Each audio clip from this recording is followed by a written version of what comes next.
Boa tarde, segunda série. Espero que vocês tenham realizado uma boa prova. Nós vamos fazer agora a nossa correção, tá, dos exercícios, das questões. Então, fiquem atentos aí à avaliação, tá? Deixa eu pegar aqui a avaliação de vocês. Espera aí só um minuto. Então, vamos lá. A primeira questão de vocês era sobre o aquecimento global. Segundo os estudos, o aquecimento global é responsável pelas mudanças climáticas, aí colocava tudo aí. Bom, aí dizia assim, qual a controvérsia entre os cientistas existem relacionados ao aquecimento global? Em que questão da teoria não existe dúvida? Bom, pessoal, a grande controvérsia que se tem entre os cientistas em relação ao aquecimento global é se de fato nós, né, com a nossa ação antrópica, com a nossa quantidade de emissão de gases, de fato nós temos condições de mudar a temperatura planetária, né? Então, se a gente com a nossa ação antrópica, né, os seres humanos aqui teria condições de mudar uma questão muito ligada ao universo. Então, os cientistas debatem em relação se isso é possível, né? Se nós temos essa força, né, de mudar a temperatura global. E o que eles entram no acordo é que realmente nos últimos anos, né, depois da Revolução Industrial, nós aumentamos substancialmente o número de gases na atmosfera, gases esses, né, são capazes aí de impactar o que a gente chama de efeito estufa, tá? Então, gases estufa realmente estão sendo enviados. Isso eles concordam. E a questão, se de fato nós temos a capacidade para mudar a questão da temperatura planetária, é o que eles debatem, mas claro que a maioria entra num consenso, né, que nós somos capazes, mas alguns cientistas ainda debatem essas questões. Na questão número 2, fala sobre a anistia que desprotegeu área equivalente a quase 10 estados do Rio de Janeiro. Na verdade, essa questão está falando sobre o Código Florestal de 2012, né, quando foi alteradas algumas questões em relação à regulamentação do Código Florestal. Em que contexto do Brasil houve essa mudança? O que se privilegiou? A gente falou muito sobre isso, né, gente? Dos anos 90 para frente, com a globalização, principalmente de 2000 para frente, o Brasil passou a ser um grande país agroexportador. A nossa balança comercial, ela passou a ser muito mais pautada no agronegócio, na exportação de produtos, do que propriamente em outras áreas. Isso fez com que nós alterássemos o nosso Código Florestal. Então, o contexto é da nossa mudança de mercado, né? Ou da nossa característica de assumir um mercado agroexportador. Então, o que privilegiou? Privilegiou muito mais o mercado do que a questão ambiental, né? Porque eles deram anistia, deram vazão para áreas que poderiam ser desmatadas. Então, privilegiou muito mais o mercado, a agroindústria, do que propriamente as questões ambientais. Isso ficou muito claro no nosso Código Florestal de 2012.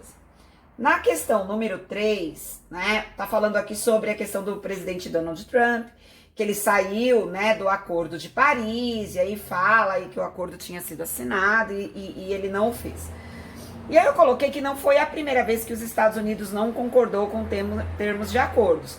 Ele já tinha feito isso no Tratado de Quioto. Se vocês derem uma lidinha lá no livro, vai ver que ele vai resistir ao acordo. Explique a postura dos Estados Unidos, justificando a crítica que os encontros estabelecem. Pessoal, aqui que a gente vai ter, não se vê mais. Então, por que os Estados Unidos ele tem essa postura de não querer assinar acordos? Porque dos anos 90 para frente, a gente deixa de acusar a questão de aumento populacional pela degradação do planeta e passa a acusar os países ricos. Então, lembra que a gente colocou lá que a partir de 1990 não se vê mais o crescimento populacional dos países pobres, mas o padrão de consumo dos países ricos.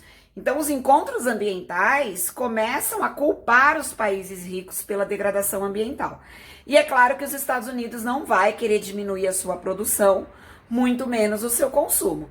Então ele começa a bater de frente porque o discurso foi contra realmente os países mais ricos que passavam a consumir muito mais do que os países pobres, tá? Então, claro que cada um vai dimensionar aí o seu texto, tá? Na questão número 4, tinha um texto que falava do modelo, do modelo de conservação norte-americano com a ideia de parque. Então fala que os Estados Unidos passou a separar as populações locais, e aí a minha pergunta é, o modelo de preservação ambiental criticado no texto é considerado inadequado para o Brasil.